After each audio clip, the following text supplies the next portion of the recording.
Welcome to Slammed, an Odyssey podcast where we cover everything Boston Celtics and the NBA at large. Meghan Ottolini here of WEEI and Odyssey.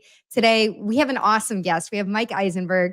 He's the author of 5 books, and he has an upcoming book this spring on what else? The champion Boston Celtics from 2024. So, Mike, thanks for joining me. Previously, you had written a book with Cedric Maxwell, of course, Celtics legend, called If These Walls Could Talk, Boston Celtics.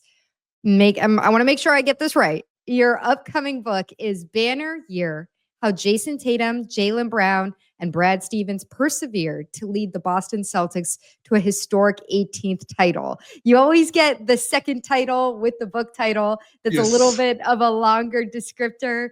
And you are writing this once again, or you have written this once again with Cedric Maxwell. That's correct? Yes. Yeah. I mean, first of all, thanks for having me. And, working with Max, I mean, it's a dream because he was my favorite player growing up. I grew up in Sudbury and everyone wanted number 33. I wanted number 31 because of Max. So we did the book about his career and, Celtic stuff in general. And it did very well. So when the Celtics won it last year, I said, hey, let's give this a shot. And it was really a fascinating story. I think that this championship, and every fan on every championship says this is unique. This one, I think, was really one of a kind. So I want to start at the very beginning because the offseason really started this whole story of who this team became and what they did in the finals in 2024. Because they made these major changes to the roster. And I think it's very interesting that in your title, you mentioned Brad Stevens as kind of the third actor of persevering to the title, to the NBA title, but also in your book title. And so you start out the season by bringing in Kristaps Porzingis and Drew Holiday. And in talking with Max, what kind of immediate impacts did they make on the locker room that made this a different kind of team than it was a couple years before when they had been extremely talented year to year? Well, I think the first part of it, will start even back further than that, is Brad Stevens, Danny Ainge before him, kept Jason Tatum and Jaylen Brown together. And if you look over the recent history of the NBA, and we're coming off, a weekend where there was major trades, guys don't stay together that long until they win before winning a championship. John Stockton, Karl Malone went their whole careers without it, but Scottie Pippen and Michael Jordan, they only played 3 or 4 years together before they won. So the fact that Danny and then Brad kept the two J's together, that was patience. Then after they lost that game 7 in Miami against Miami, when Jason Tatum got hurt in the first minute, and they'd come back from 3-0 down and they got blown out in game 7, Brad felt like he needed to make a move. And so the big move was getting Kristaps Porzingis. That was planned. Brad told me that he keeps a list of X amount of players that if they become available, they would have interest in. Porzingis was one. He was coming off a healthy year, and he gave them something different in terms of defense because Rob Williams, as good as he was defensively, was always hurt. And so when they made that trade, there was a shift in the locker room because Marcus Smart had been such a central part of the Celtics fabric. And Kristaps was kind of like Bill Walton when he came here. He just was so excited to be a Celtic. I mean, he's played for the Knicks, he played for the Mavericks, he played for the Wizards. I think he had won 1 playoff series ever. So getting a chance to play on a team like this rejuvenated everyone. And what's interesting is I asked Brad, I said, so you get Kristaps, and that was like a month after the season. Drew Holiday was really later in the offseason because if you remember, Damian Lillard wanted to go to the Heat. He ended up going to Milwaukee and all that. And I said to Brad, had that not happened, were you ready to go to war with this team as constituted with just Porzingis? And he said, yeah, I thought we'd be really good. I said, what was your reaction when Drew became available? He said, yeah, we need to move. We need to get him. So it's really a no-brainer to bring him in. And Max talks about, Drew is an adult in the room. He's won a championship. He's been an all-star. He's been in the league for several years. and he doesn't care about scoring. He just wants to win. So I think both of those guys, their enthusiasm really injected a new life into the locker room. So I want to go back to what you said there about Brad Stevens and the Celtics having this list of if this guy becomes available. Was Drew Holiday on that list? Because I always got the sense that he was somebody that the Celtics as an organization were crushing on because of how he carries himself, because of his perimeter defense. And that's the style of play that the Celtics have always had in their DNA. The Celtics, I believe, were in the mix when he got traded from New Orleans to Milwaukee, but they just weren't going to meet that price of all the number one picks they had to give up. So Joe Mazzulla told me a story about his first year. He's coaching the All-Star game, and Drew was on the team. And they're both very religious, and they're on the same religious website that they chat on. And he said, I always felt like I was going to end up coaching Drew. I didn't know how. I didn't know when. I just felt like it was going to happen. So, yeah, I think that it was a no-brainer. I asked Austin Ainge about it, and he said, yeah, when he became available, we knew we had to move, and we had to move quick. So once you get into the season, the other big story heading into the season is this is Joe Mazzulla's second year. It was a little bit of a disappointment coming off of the success that the Celtics had with their prior coach, Ime Udoka, and being able to finally make it to the finals. And with the two Jays kind of getting over that hump of the Eastern Conference Finals, getting to the finals, and then taking a bit of a step back against Miami in Joe's first year. And it wasn't the best circumstances that he was put in with how he took over the team, but he comes back his second year. In the conversations that you had, what was different about the way that Joe connected with that locker room compared to the year before? Well, that's one of the reasons why I say this championship is really like no other, because you bring in two potential Hall of Fame players, Porzingis and Drew. You have two potential Hall of Fame players in the Jays, and oh, by the way, the coach takes over the team like 3 days before training camp. And what I found fascinating with Joe is this is a guy who he gets it, and so going back to that first year, he's in the locker room, and he had been a back row assistant, but his first day on the job, he steps into the locker room. It's got Jason Tatum. It's got Jaylen Brown. He's got Derek. Well, at that point, he didn't have Derek White, but he had Marcus Smart. He had all these guys, and he says, "Look, you guys are great at being NBA players. I'm not great at being an NBA coach because I've never done it." And I asked him about it, and he said, "Look, these guys knew me. I have to be authentic." And I think that Joe's a different cat, right? I mean, there's no question about that. And that first year with the 3-pointers and the non-timeouts and all this stuff, but he's open to different things. But he has a very hardcore belief in himself and in his players. And I think that one of the things that really, you could see it last year was he believes in Jaylen. He believes in Jason. So, Jaylen's coming off that game 7 against Miami the year before where he was awful. He had 8 turnovers. And Joe said, "You're my guy. Like, I'm not worried about you. Let's go." And even when Jason, has had struggles. So I think that really strong belief that he has in himself and in his team really showed last year. And I think it still does show now. So part of that belief, I wonder, you mentioned his first season, he's getting a little bit of scrutiny at times about his approach to timeouts and the importance that he puts not just on 3-pointers, but 3-point attempts.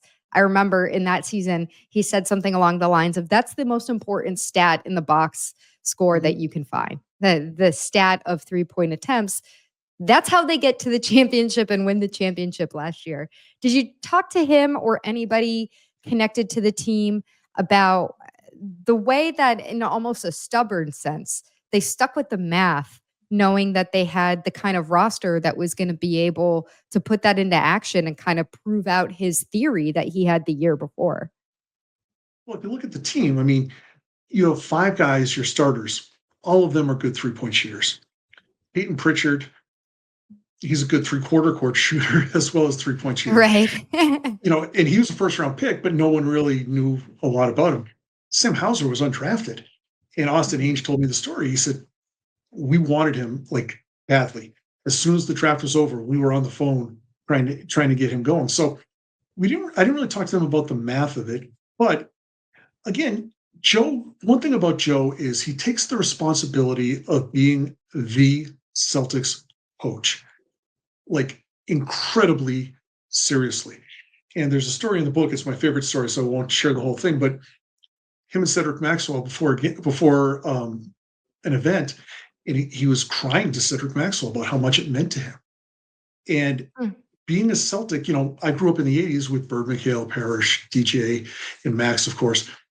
Being a Celtic was like, that was it, being a Celtic. And I think that these guys, with the help of Joe, with the help of Brad, really got the fact like, okay, this isn't just playing for another team. This is playing for the Celtics. And I think that really was a driving force.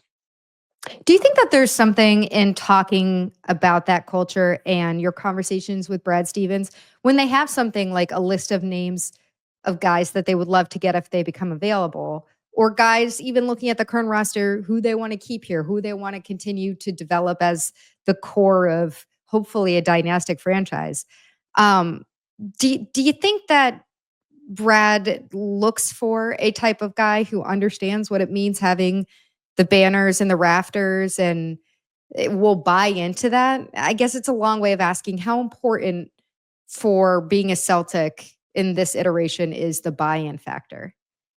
I think it's a huge factor. And I think some of it may be preordained. Like some guys may say, oh my God, if I could play for the Celtics, they have the most championships.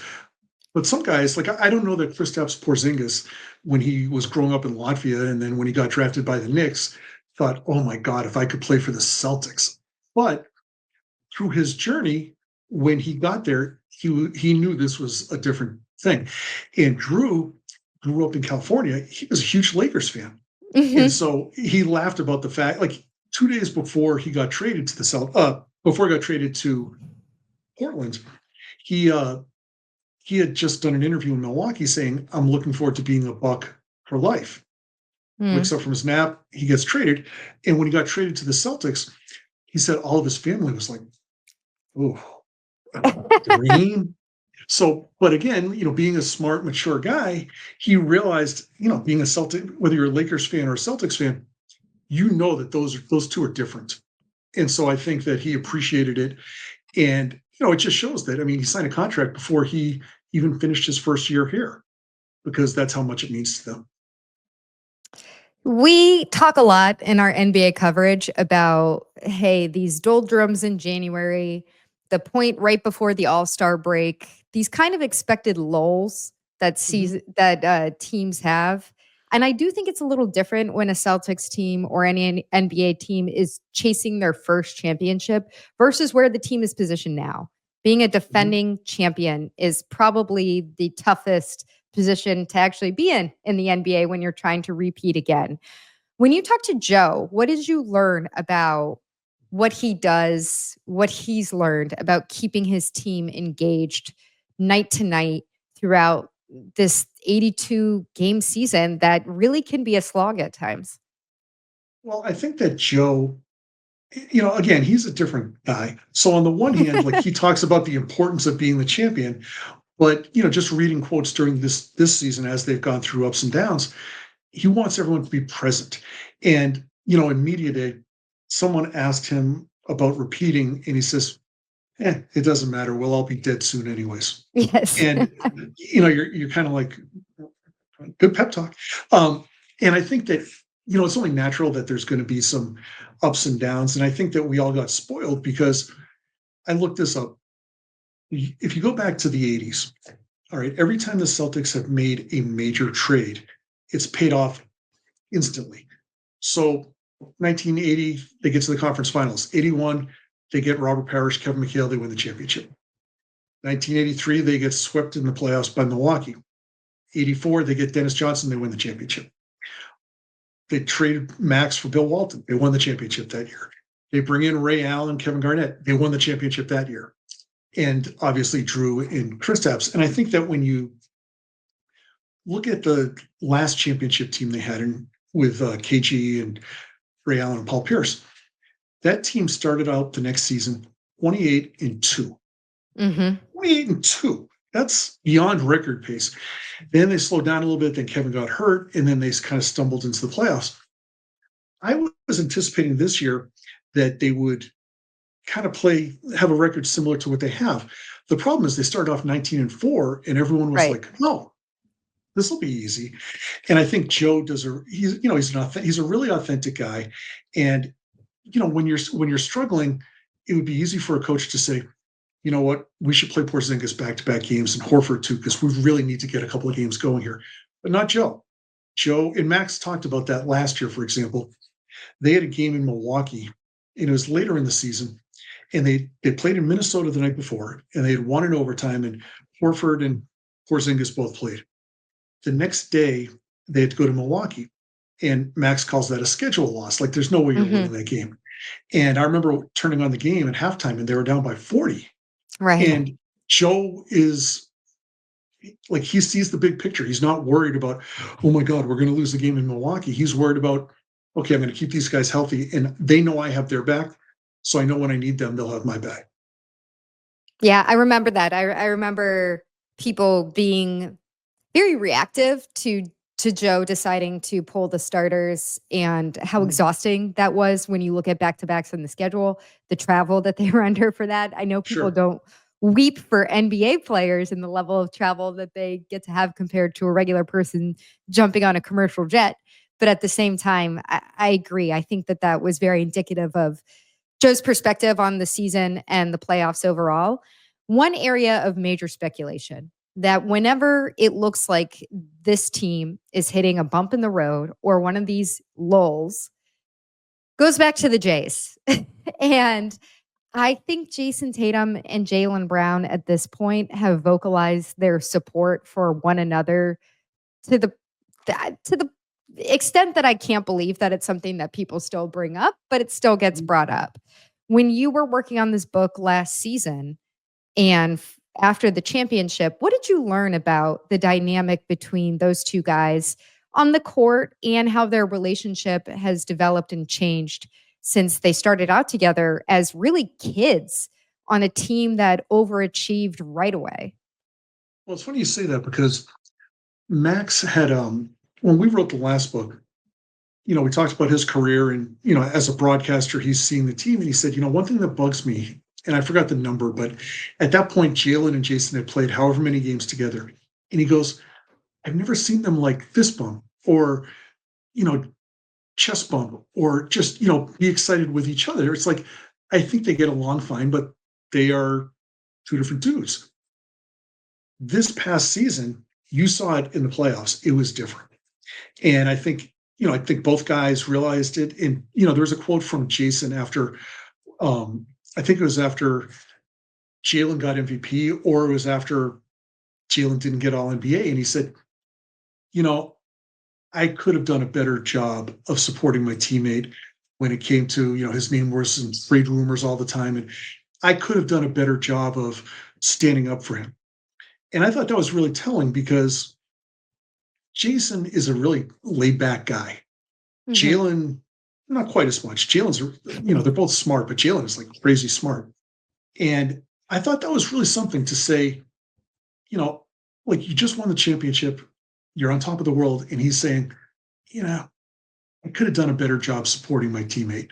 That takes a lot of self-awareness. I mean, look at the superstars, not just in the NBA, but in sports. How many of them would ever admit that? Not like, there's a handful. That's it. So I think the accountability for both of them was really a big deal. And, Jaylen definitely has a little bit of a chip on his shoulder, because he's the one that got booed when the Celtics drafted him. He's the guy that, Jason has been all NBA. Jaylen's been, several times. Jaylen's been it once. Jason's been an all-star 5 or 6 times. Jaylen's been it twice. So he's always been like the 1A or the 2, if you want to call it that. And I think, so he's got the chip on his shoulder. And I think now Jason realizing that has helped bring them together in a way that they're pulling in the same path. Do you get any sense that it is ever a chip on Tatum's shoulder in any way, that he is getting kind of removed from serious contention in these MVP conversations. I remember speaking with Drew Hanlon, Mhm. Jason's personal skills coach last year, and he told me, "Hey, it's about the championship right now. Like that is his goal, 100%. It's team focused. The Mhm. MVP will come at some point, but it's about the championship." Now that he's gotten the championship, he still seems, just looking at the official polls of where he lands in the MVP conversation, and he's having such a great statistical season this year, to be behind SGA, to be behind Jokic. And I wonder if you ever got the sense that that was something that is starting to, maybe in a good way, like Harden as a chip on his shoulder, as being a little underappreciated compared to other superstars around the league. Yeah, I mean, he's had comments here and there, and even when he was, I don't know if he was on Jimmy Fallon or Jimmy Kimmel, but he was Yes, on one of those shows. it was Who Fallon, I believe. Yeah. and he said, "Who's going to be the MVP?" He goes, "Well, me." And it's interesting because when you read about him, he talks a lot about Kobe and Mhm. the Mamba mentality and super intense and all that. And I'm sure that he admired that, but he's not the same as Kobe. Kobe, was just crazy competitive. And Jason is competitive, but he just does it in a much more laid back way, which is interesting since Kobe was in California and Jason grew up in St. Louis. But Mhm. you hear certain things from him every once in a while, and I think it does bug him. But I don't think. I mean, this was supposed to be the year of Jason. He'd win MVP in the finals. They'd win the championship. He'd get his supermax, win the Olympic gold, and all that. Like the Olympics were, that was awful for him, I thought. And I thought he showed a lot of class in the way that he handled it. And, I think as long as they keep winning, he's good. I mean, what else could he want? He makes more money than anyone in the NBA, I think. He He will. is, he will for sure. His team is, even though they've had some ups and downs, they're favored to win again. Got that going for him. Like what else? In the MVP stuff, I think it'll probably happen at some point, but it was a different in 1980s when Larry was playing and he won three in a row. It was a little bit different because even though he played with Robert, Kevin, Max, and those guys, and DJ, like he was considered by far the best of those guys. Jason, if you want to score Jason 100, then you have probably Jalen at like 92 or 93, right? So they're Mhm. they're close enough. And I think when Jalen won both the MVPs in the playoffs last year, it showed how really close they were. I mean, could Jason have been the MVP of either series? Of course he could. I mean, he was dominant in game 7 or game 5 of the Maverick series. So I think as long as, I really admire the fact that he's cool with it. I just want to win. And, when you win one, you want to win another. No one's won back to back in 7 years. So certainly he wants to do that. And he wants to go down as one of the all time great Celtics. And I think obviously he's well on his way. My final question has to be asked, because you're covering everything in this book that happened last season, and then the biggest shocker of all is very shortly after the championship, we get the news that the majority stakeholders, the growth specs in the Celtics, are putting their shares up for sale. And now we're in this place as we sit here today where the bids are in, and we think there are maybe 4 or 5 bidding groups or individuals vying for the Celtics. Was that something that anybody seemed to be aware of in the run up to the championship? And how did it land among the people that you spoke with in the immediate aftermath? You basically have this great parade, and then boom, this huge news happens. For the record, I'm not one of the groups that's trying to buy the team. Okay. Just All right. Well, that's what we're doing. We're basically going process of elimination to find out who the 4 or 5 are. no, when you write a book, it's like buying a new car. When you Mhm. buy that new car and you drive off the lot, like it decreases in value 50%. So when Max and I wrote the first book, it was all about, at the end of it, it's all about how Brad Stevens is this great coach and, Danny Ainge is doing a great job running the team and all this. And by the time it came out, Brad was no longer the coach. Danny Mm, was gone. And it was like, eh. And even this weekend with the Luca stuff, one right. of the writers for ESPN wrote a book about Luca that's coming out like in a month or two. or maybe not, because you have to change it. So we talked a lot about, okay, how do we address this? Because it's going to be a huge deal because, this ownership has done such a great job, unlike some of the teams in the area right now, of putting the chips on the table. Like, hey, this is our time. We're signing Jason. We're signing Jalen. We signed Drew. We signed Derek. Like, all these guys are signed to significant contracts. And as a diehard Celtics fan, just like you, the last thing I want is for someone to come in and be like, hey, business wise, we need to change this up a little bit. I wish the Patriots would do this. The Red Sox would do it. So it was a shock. I mean, no one really saw it coming. And, there's been a lot of talk about, Jeff Bezos at one point and PAG. Like, it'll come out the way it will. My hope is, some people have asked me, do you think that it affects the team now? And I really don't think it does, because like Jalen Brown is getting paid. Whether I own the team or you own the team, he's getting paid. And, if the new ownership takes a different direction and they want to leave or whatever, that's possible. But this year, I don't think there's going to be any disruption because it won't even be finalized probably until after the finals. Right. All right. Well, and hopefully they get back to the finals and they win it this year. And then the new ownership group gets to look for a three-peat. I think that's where everybody wants to sit and see. I think that they would like to see good with that. The Celtics to be in conversation for a three-peat, not just the Kansas City Chiefs, as we sit here just under a week from the Super Bowl. So, Mike Isenberg, the book is Banner Year. And where can everybody find it? When can they find it? And can they pre-order it as well? Yeah, you can go on Amazon right now and pre-order it. And anywhere you get books, obviously the name of the publisher is Triumph Publishing in Chicago, and they have a website, Triumph Books. And so we're really excited about it. It was, this one was, it was hard because of the timing of, like, you write a book, and so the Celtics won it, and what might have been like a 9 or 10 month process was condensed into like 4. But it was so much fun. And when I talked to Joe, I was ready to run through a wall for him, and my foot was in a cast at the time. I mean, so it's a fun team to write about. I think there's some really good stories in there, and I think everyone will enjoy it. All right. Well, I'll definitely read it and I'll give you my review. I'm very much looking forward to it. Mike, thanks so much. Thanks for having me. I appreciate it.